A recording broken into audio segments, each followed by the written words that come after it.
Юбилейная тема в беседе заместителя полномочного представителя президента России в ЦФО Мурата Зязикова и губернатора Вадима Потомского под номером 1. Объекты, возводимые по программе 450-летия, находятся в высокой степени готовности, сказал глава области.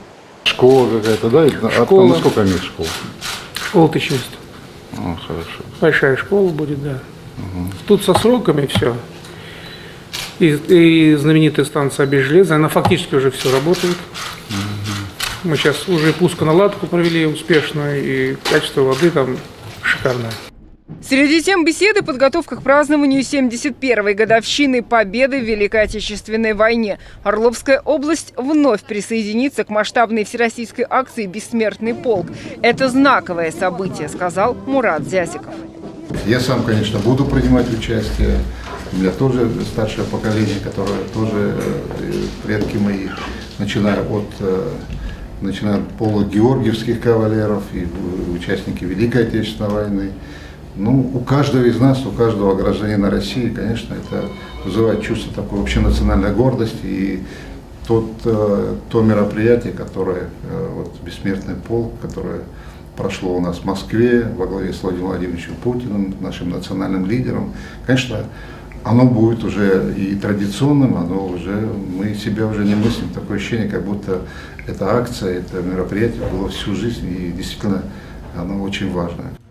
По поручению президента Мурат Зязиков провел прием граждан в приемной главы государства Орловской области. В нем также принял участие губернатор Вадим Потомский, главный федеральный инспектор в Орловской области Афанасий Киселев, главы районов области. За помощью обратились посетители мобильных приемных президента Российской Федерации Орловского и Свердловского района.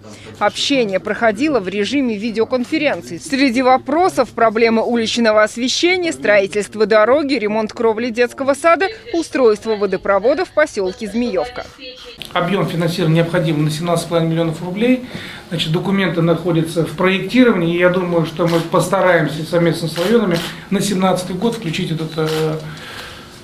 этот объект в реконструкцию. По 2017 году. Но только в 2017 году. Потому что у нас уже сформирована адресная программа на 2016 год, поймите нас правильно, это мы будем стараться. Но я думаю, что получится. Несмотря на то, что губернатор лично находится на приемной президента, да, будет такой документ подготовлен на его имя, и с контроля сниматься будет тогда, когда этот вопрос будет решен.